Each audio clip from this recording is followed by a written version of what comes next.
sin dudas, el 2017 se va a hablar más de economía que de política. Sí. Esto no cabe ninguna duda. Por eso vamos a presentar a Paula Español. Ella es economista. Gracias, Paula, por estar aquí con nosotros a pocas horas de brindar. Sí, casi que todos a horas nomás de dejar el 2016.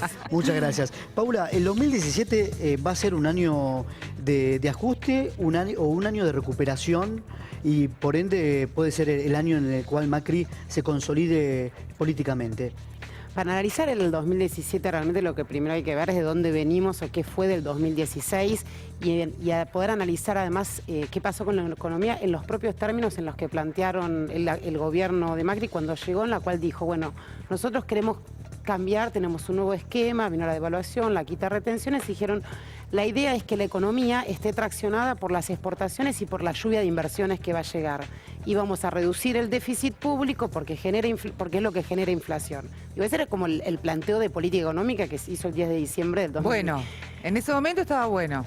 Sí, por eso, era el planteo por lo menos en los propios términos. Bueno, ¿qué es lo que vemos un año? Un año después vemos que las exportaciones no crecieron y que lo único que tuvo un impulso exportador el primer trimestre fue la liquidación de granos de los primeros meses. Cayeron las exportaciones industriales, cayeron las exportaciones incluso de manufacturas de origen agropecuario y las inversiones, la lluvia de inversiones, no llegó, no llueve, aparte no llegó ni de afuera ni de adentro, y los datos del INDEC del tercer trimestre es una caída de las inversiones de arriba de 8%. ¿Fue exitoso el paso de Pratgay por el Ministerio? Yo no sé si quiero hablar solo el paso de Pratgay, porque uno lo que plantea es una política económica. Creo que más allá de Pratgay en sí mismo o de las nuevas autoridades que hay en este nuevo Ministerio de Economía desdoblado, el planteo de política económica es ese, y entonces el que plantean hacia el año que viene, por más que uno pueda pensar cierto rebote económico después de una caída de casi 2,5 puntos que va a haber aproximadamente este año, uno se plantea hacia el año que viene y entonces dice, bueno, puede haber cierto rebote que finalmente la obra pública va a traccionar la economía. Lo que pasa que a mí me parece que hay dos señales de alerta muy importantes en lo que hace para poder analizar la economía hacia adelante. Por un lado, el crecimiento del endeudamiento externo. La deuda pública en moneda extranjera, cuando nosotros sabemos lo que implica tener deuda en dólares para la Argentina, se multiplicó con una emisión de casi 50.000 millones de dólares de deuda. Bueno, eso es una señal de alerta importante. Y además tomar deuda y la economía real, la economía interna no crece. Eso es peligroso, esa fórmula. Por supuesto que es peligroso, porque además en la otra pata de la economía real que realmente tiene una señal de alerta importante este año y el año que viene es la industria. Ahora, es la producción industrial y el empleo industrial. Bueno, todo en baja. Todo en baja. Todo en baja, pero lamentablemente no es que solo estuvo en baja este año, que todo estuvo en baja, sino que el año que viene lo que estamos viendo es que con la fuerte avalancha importadora que hubo en todos los sectores, porque ustedes habrán ido al supermercado, hay no solo importaciones de vestidos, hay importaciones de todo. De lo que quieras encontrás. De todos los productos, y eso tiene un impacto muy fuerte en la producción, porque si es un año en el que cayó el consumo y sube los productos, los bienes importados, nosotros que en la consultora Radar, que es la que dijo, hacemos un monitoreo muy cercano a las importaciones, lo que vemos es que en todos los productos sucede ese y hay una caída del empleo industrial, y lo peor, y con esto cierro, es que hacia el año que viene la perspectiva en materia industrial es la misma, o sea, no hay una perspectiva de que mejore, como uno puede pensar la obra pública o algo. La industria va a seguir teniendo una situación muy complicada. Y sí, pasa en todos los sectores, pasa en la construcción, pasa en la automotriz. De hecho, todos los empresarios dicen, está fantástico las promesas, pero lo único que vemos es que quedan en palabras, porque finalmente después cuando las queremos cumplir, no llegan, no llegamos, no vendemos, no podemos comprar afuera tampoco, no nos alcanza, en fin. Pero hay una parte de la economía o de los economistas que sostiene que el problema de la Argentina se soluciona, y lo hablábamos con Adrián antes, recortando el gasto público. Si recortás el gasto público, dicen otros, lo primero que se va a resentir son los puestos de trabajo, porque viene la flexibilización laboral.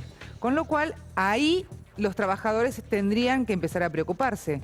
¿Esto es así? Bueno, son las dos, mostraste dos señales de alerta también importantes que se vinculan a lo que está diciendo el tema de la nueva agenda laboral y esta idea de flexibilizar el mercado laboral.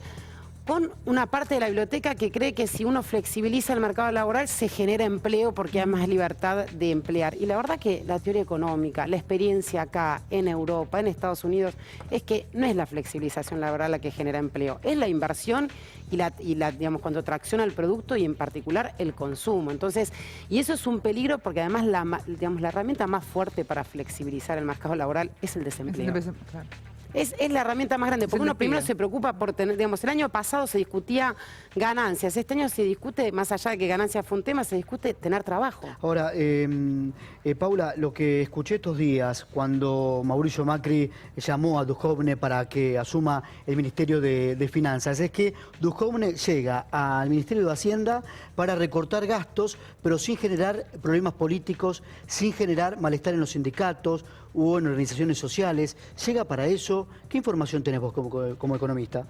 Lo que pasa es que digo, parecen las expresiones de deseo, porque si no, digamos, no quieren recortar en ninguno de las áreas, aunque ya lo están haciendo, porque lo hemos visto en el ministerio, en todos los ministerios. Ciencia y tecnología, educación, salud, cultura. En todas las áreas ha habido recorte de presupuesto. Y además uno siempre tiene que tener en cuenta que el presupuesto es una expresión de las prioridades políticas. Si yo recorto en ciencia y tecnología, es una expresión de prioridad política. Si yo, digamos, bajo las retenciones, dejo de recaudar en retenciones a las mineras. Esas son decisiones de política económica que tienen un impacto. Entonces, en ese sentido, la idea de queremos incrementar el gasto y recortar el déficit, bueno, la verdad que parece bastante... ¿Qué perfil tiene Duhovne?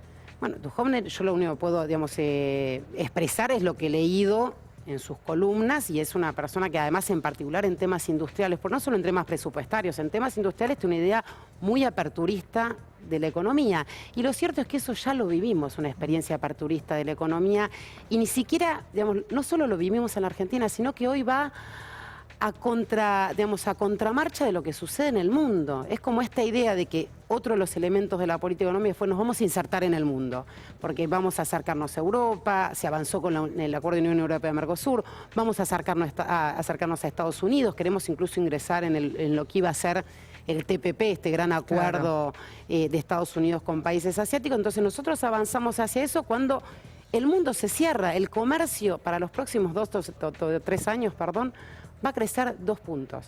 Cuando en los 90 crecía 7, en los principios de los 2000 crecía 5% anual. Y del otro, y de Luis Caputo, dicen que es la persona que o la persona indicada en buscar financiamiento, tiene buen contacto con el exterior y quizás consigue la plata que el gobierno necesita, ¿no? Lo que pasa es que, digamos, la plata que el gobierno necesita, Luis Caputo ya estaba en el ministerio y este año se ha conseguido bastante más fácilmente de lo que probablemente se consiga el año que viene, porque es cierto que este año se consiguió, pero el año que viene el mundo está cambiando un poco, porque de por sí digamos, la elección de Trump es una gran señal, una señal importante. En diciembre ya subió la tasa de interés internacional, entonces, más allá de las personas que tengan mejores contactos con el mundo financiero internacional, también lo que sucede es que se va a encarecer.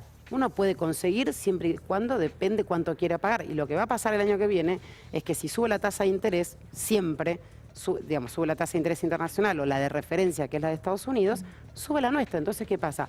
Vamos a conseguir, hay que ver cuánto, pero seguro más caro. Ahora, igualmente, más allá de la cantidad de capital que tiene que llegar a la Argentina, si se consigue, si no, con la tasa de interés o lo que venga. El tema es, ¿por qué es tan difícil conseguir capital extranjero que invierte en el país?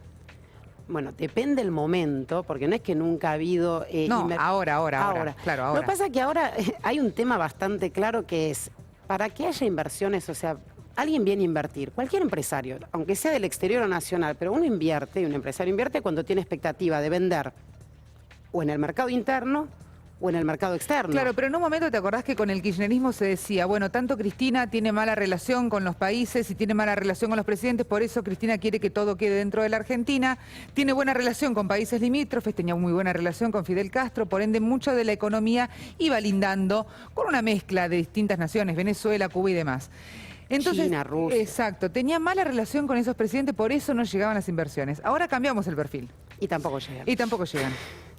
Pero justamente por eso diciendo, porque las inversiones en realidad llegan cuando piense se va a ganar, digamos, el empresario quiere maximizar su beneficio, como yo estoy en la facultad, y ganar dinero. Entonces, en una economía en recesión, cuya perspectiva el año que viene, con mucha suerte, es recuperar lo que se perdió este año, con un mundo al que le es muy difícil vender, ¿por qué van a venir? Y cuando hay una capacidad ociosa de la industria, es decir, como cayó la producción, hay 40% de capacidad ociosa. ¿Por qué alguien va a invertir si ya le sobra con la capacidad que tiene? Ahora, Entonces, perdón, era solo cierta idea de que los capitales no venían porque tenían un prejuicio. Antes, Claro. ahora viene de un nuevo gobierno con políticas más market friendly, como llamamos Claro. los economistas, van a venir.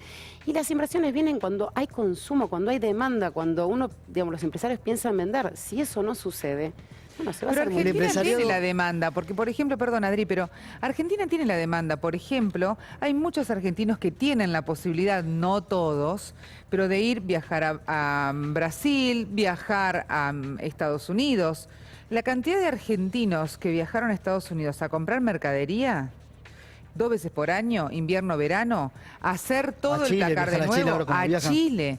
O sea, el argentino tiene la capacidad de comprar, no lo compra acá.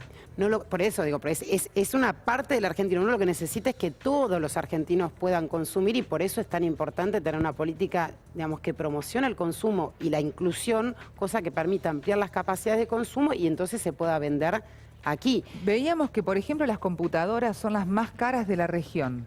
Sí, Las computadoras solamente. Sí, lo que pasa es que pasa lo mismo con las computadoras o con algunas notas que hemos leído, que decir, bueno, si uno abrimos la economía, ¿no? Entonces va a haber computadoras más baratas, va a haber textiles más baratos. El problema es que si uno abre la economía y tiene todo absolutamente más barato que ingresa como importación, después no Lo que puede se generar es genera- empleo. Entonces, lo que tenemos con un modelo así es que consume el 5% de la sociedad y la otra gran cantidad de la sociedad no lo hace. Uno necesita desarrollar la industria para generar empleo y generar capacidad Paula, de compra. yo quiero hablar un poco de las elecciones del año próximo.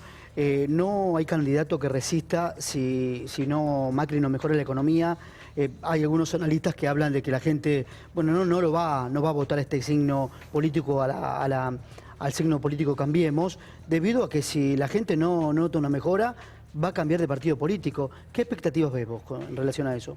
Y en ese sentido, la verdad que lo que hay que tener tiempo y ver qué sucede. Por supuesto que si la economía no arranca es muy difícil que alguien pueda votar por la expectativa de que siga mejorando, porque aparte convengamos que el discurso de la pesada herencia tiene un tiempo, entonces ya vamos a estar a 1 año y medio de gobierno, a mitad del año que viene, si los signos económicos no muestran un vuelco hacia que empiece a crecer la capacidad de consumo de mayo, me imagino que más allá de la opinión que hubiera generalizada y más allá de los medios machacando y machacando desde la cadena nacional o cualquier otro problema que había, yo imagino en un momento alguien va a evaluar qué es más terrible, si la cadena nacional o poder Sí, igual dicen que tener hay un plato en la mesa. Hay un cierto sector de la sociedad que todavía tiene esperanzas, así lo marcan diferentes encuestas, o todavía hay paciencia de parte de un sector eso. de la sociedad, ¿no? Sí, es cierto. Hay algunas encuestas, lo que pasa es que han empeorado mucho los indicadores. Por supuesto que todavía son mejores porque el primer año siempre es un primer año en el que hay que dar tiempo a ver cuál es el efecto de las políticas económicas. Lo que pasa es que creo que uno, cuando conoce las políticas económicas que se implementaron, de alguna manera se conoce el final.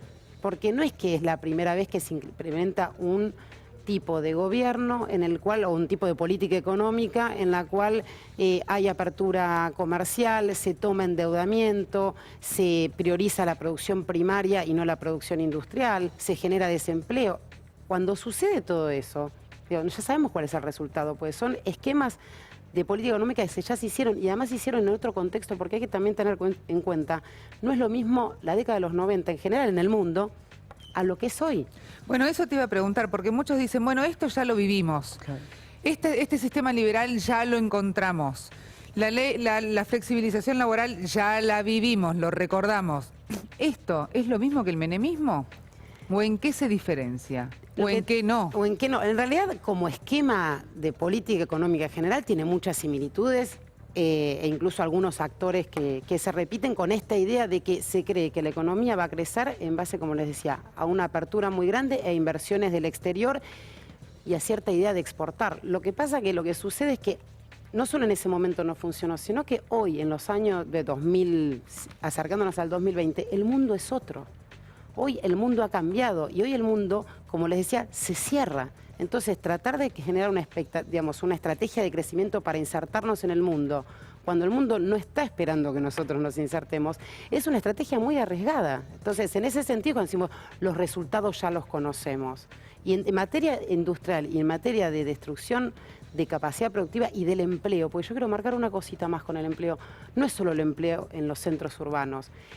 Cuando nosotros hacemos el seguimiento del empleo que se genera en todas las provincias con la industria, hay una generación muy federal del empleo. Entonces el impacto, cuando vemos los datos del Ministerio de Trabajo registrado, la industria está destruyendo empleo cada vez más y lo hace fuertemente en todas las provincias. Y ese es un problema. Si queremos tener un país federal y desarrollado y no un país concentrado y agroexportador, necesitamos fomentar la industria a lo largo y a lo ancho del país. La última, y te agradecemos por estar con nosotros. ¿La Argentina rural está mejor que la Argentina urbana? Sí. La Argentina rural, una parte, lo que realmente son los productores de soja, de trigo y de maíz, pero ¿qué consideramos la Argentina rural? Porque preguntémosle a las economías regionales. ¿Se acuerdan que decían, bueno, si les quitamos las retenciones y hay una devaluación, solucionamos el problema de las economías regionales? Pasó un año y todo el Valle de Río Negro sigue con problemas, el algodón, la yerba, las exportaciones de las economías regionales cayeron todas. Las únicas que no cayeron son, quiero resaltar, por los limones y la miel. Pero el resto, limones Estados Unidos no exportamos más. Va a ser un poco problemático, pero digo, salvo esos dos, todas las economías regionales, entonces hay que entender también quién es el agro. Porque digo, la economía rural es muy amplia, no es solo los grandes productores de soja, trigo y maíz. Los productores por ejemplo, de carne aviar también tienen problemas. Se les multiplicó por 10 la importación y se les encareció el trigo. Entonces, vamos a dejar de producir mayor valor agregado en carne aviar y vamos a pasar a producir más trigo y exportar trigo. Igual que el ganadero. El ganadero carne, también. Tremendo. Por eso digo, decían que Macri es ya el propio ministro de Economía, como una vez lo fue Kirchner, con su famosa libreta. ¿Vos creés que ahora Macri está con la libreta? Yo creo que el ministro de Economía, hay un ministro de Economía y siempre después las últimas decisiones siempre son del presidente. No podemos olvidar eso. Uno puede tener distintos perfiles de ministros de Economía y después la decisión del Poder Ejecutivo máxima es el presidente, siempre es así. Paula, muchísimas gracias. Gracias a ustedes gracias. Y bueno, espero que después se vengan mejores noticias con el horóscopo. Por ahí, el horóscopo, claro. Trae mejores noticias para el año que viene. Lamento tanto pesimismo a esta altura del 31. Pero lamentablemente es lo que tenemos que contar, es lo que pasa. Es así. así. Gracias. Felicidades. Igualmente. Gracias. Bueno.